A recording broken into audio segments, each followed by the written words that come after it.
Hello everyone! Hope you are doing well.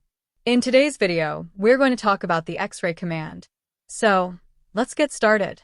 The X-ray command works just like X-rays in real life. Just as doctors use X-rays to see inside the human or animal body, here we can use it to see inside a building structure. Now, let's X-ray this building to check what's inside. For that, we first need to click on a specific option. Once you click it, a new interface will appear. In this interface, you can clearly see, for rooms, 2 attached toilets, 1 common toilet, a staircase, and a dining space. If I click on any line, you'll notice that the line gets selected. In the same way, if I click somewhere else, that part also gets selected.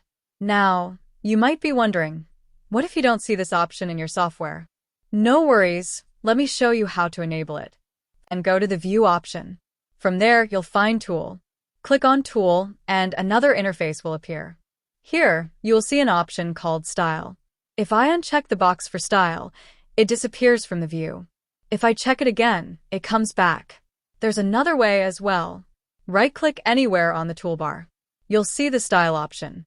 Uncheck it to remove, and check it again to bring it back. That's it. Now you can easily view all the rooms, toilets, kitchen, staircases, and every detail of the building in X-ray view.